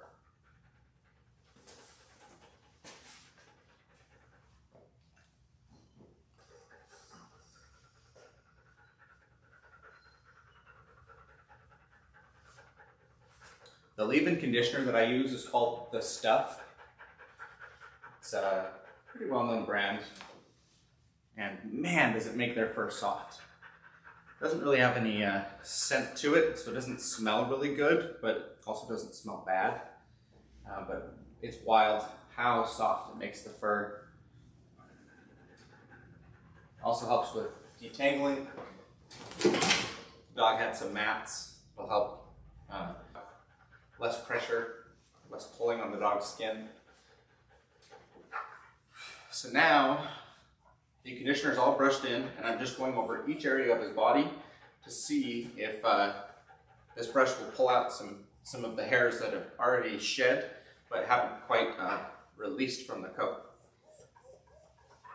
This will not pull out any hairs that have not been shed. So the dog's hairs will fall out. They will have shed from the skin, but they'll still be stuck in there because of friction, and they need something to actually remove them from the hair. The dogs can scratch, they can shake. Enough movement will sometimes loosen them from the coat, but this brushing does a really good job of it.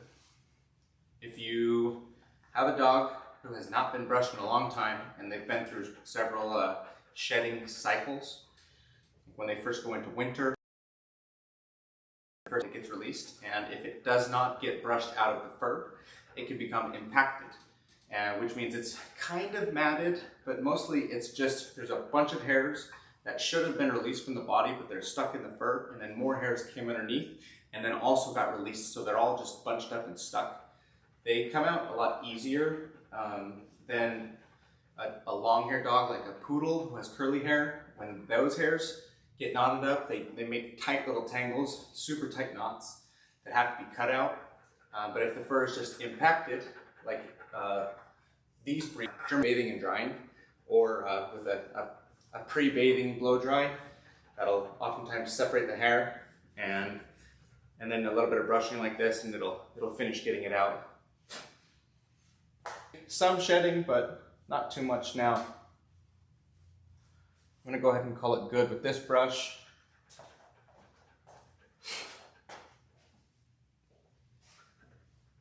And I'm gonna grab my Furminator style brush. Again, this is the knockoff one. This one was like Moi color. You just look up Furminator brush on Amazon. You can find a bunch of these knockoffs. The way that it works is it has all these teeth, and then it just runs through, as the hair runs through it, it'll grab some of the hairs, and it creates a little bit of a pulling force on those hairs that have released from the body but are still stuck in there, and that's how it actually gets them out. Eventually,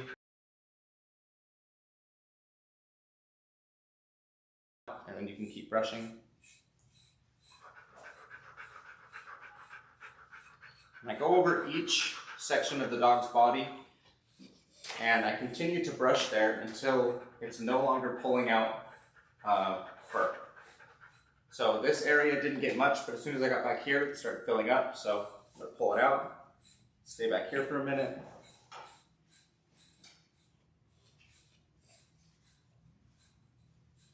This is a common area where there's a lot of shedding. The haunches, the shoulders, the chest, neck, tail. Those areas will very commonly have a lot of shedding hair.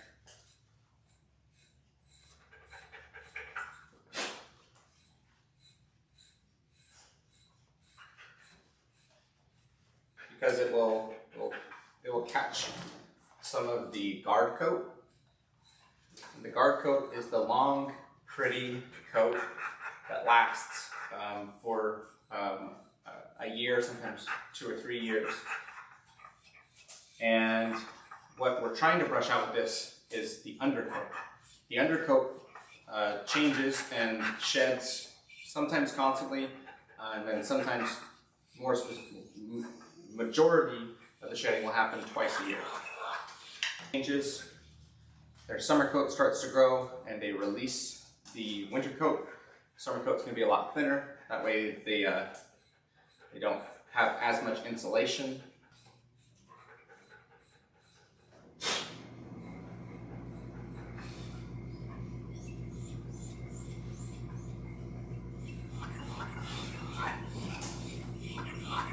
And we are getting close to having him all brushed out.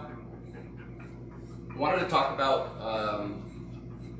the pros and the cons of working on 2 dogs at the same time. Pros that I experienced today were the dogs were able to spend some time in the dryer, and they were able to get dry without me having to do all of the work of getting them dry between dogs.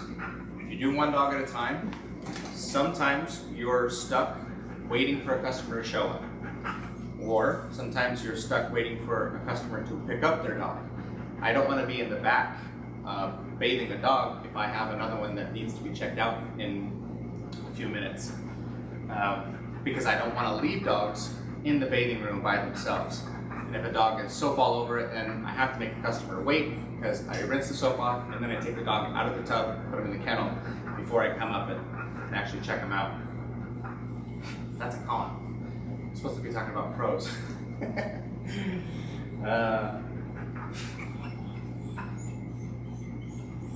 That's all I can think of for pros. Cons, it takes longer. The dogs are in here for a longer period of time. This dog would have been done an hour and 40 minutes, but it has been here for approximately 3 hours because I had to work on both of the dogs and get them both finished before I could send it home. Now, where it's a single family, they usually don't mind, but if this was 2 separate families, then one of these dogs is stuck here for a lot longer than it would be otherwise. So it takes longer. Another thing that happens is you're more likely to have accidents. The dogs are more likely to poop and pee when they're running around or when they're waiting in the kennel, and then that can slow you down and increase your time because you have to clean up poop and pee.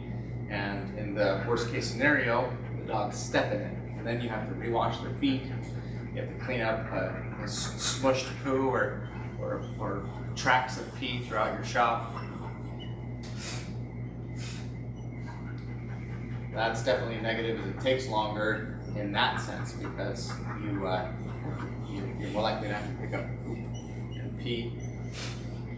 Which pros and which cons do you want to deal with? I find that the customers really like when their dogs don't have to be in the shop for 4 or 5 hours. That's a very common thing in a lot of grooming shops, and it's one of the differentiators in my business. One of the reasons that I feel I can charge higher prices is because I get the dogs in and out, and I only work on your dogs. If it's a family of dogs, so like this situation, then I work on both of them constantly until they're both done, and I don't work on other dogs in the meantime. So the dogs are in and out as fast as possible.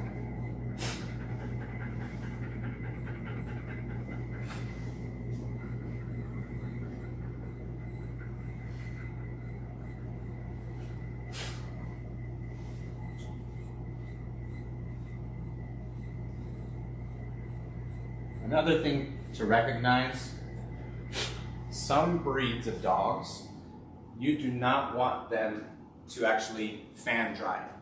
If you have a curly coated dog, like a poodle or Cocker Spaniels, or honestly a lot of breeds, if they dry, that do not look the same as when they are blow dried. So it can impact the way that the haircut actually turns out. But some people want that. So you can weigh out, what does the customer want? If you know that you have a customer coming in and they love for their dog to be as curly and as wavy as possible, it might be more ideal for that dog to dry, for the most part, in the fan or in the drying panel. That will create the most amount of curls or waves, and then you can just do a finish, a light finish with the blow dryer to make sure that it's all dry before you bring it back up front and finish your haircut. But there's a lot of times where I prefer to do. Okay, we have brushed everything out. Actually, I don't know if I did the tail. Yep. Getting quite a bit of shedding off this tail. So, try to stand him up, see if he'll tolerate standing for this. A little bit easier, but he might keep sitting down on me, and if he does, I'll just let him sit.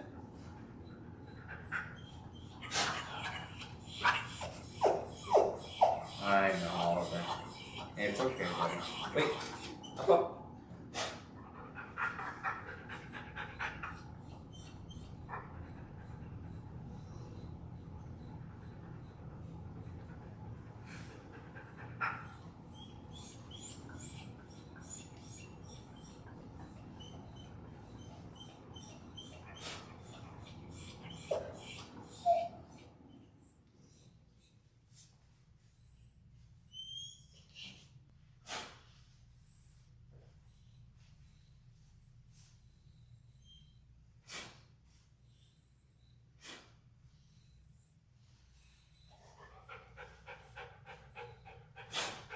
Yeah, it's funny how people that are used to what I would say is the old method of dog grooming, where you have multiple dogs that drop off at the same time. The customers who are used to that look at dog grooming as like free boarding, because they plan their day around it and the dog is gone for 4 to 6 hours, and it's a half day of free daycare, but it's really not pleasant for the dogs. Most of the time they're stuck in a kennel. If they're in a better shop, they're at least allowed to run around, but there's not that much for them to do. And if you're a dog groomer, one of the things that we struggle with is when people no-show on us. I'll schedule an appointment and something will happen and they just forget about it, don't show up. A lot of first-time customers will do that to dog groomers. They just don't show up. I don't know why, but it's really common with first-time customers. So what some groomers will do is they'll schedule 2 dogs at the exact same time, so that if one of them doesn't show up, they can still get that one, they can stay busy, and then they can call in future dogs later in the day or on other days to fill in the gap. And then they still have work to do. They can stay busy the whole time, maximize their time. But then it does create all the problems that come with that. The dogs are there longer, more likely to poop and pee, which can put you behind. So a situation like this where it's a family of dogs. I actually have some that it's 3 or 4 as well, but those ones are really tough because it's a really long day for the dogs, and I just don't like doing that. So I try to separate. If it's 4 dogs in the family, I try to do 2 and 2. Unless it's all Frenchies. I have one group of Frenchies where there's 4 of them, but it only takes me about 2 hours to get them all done, so that's not too long. But they almost always poop and pee on me. So that's one of the things that you deal with when you have multiple dogs. But this is the end of Ollie's groom. Let's clean his ears, and then we will get a picture of him. Let's see. Pretty clean. Not too much on that cotton ball. Same on this side, just a tiny bit. We'll reuse these.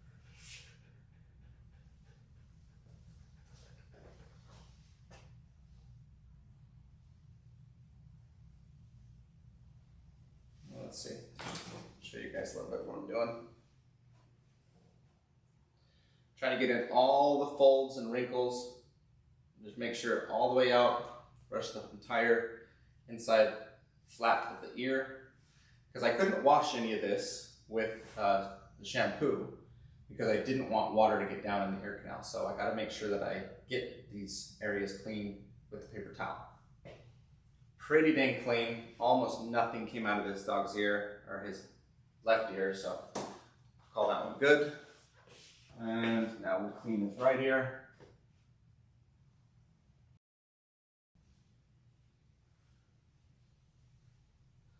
Tiny bit, but really not much.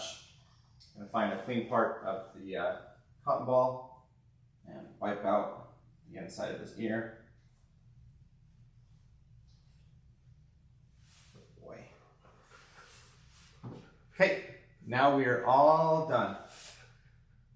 Let's go ahead and grab a picture of Ollie.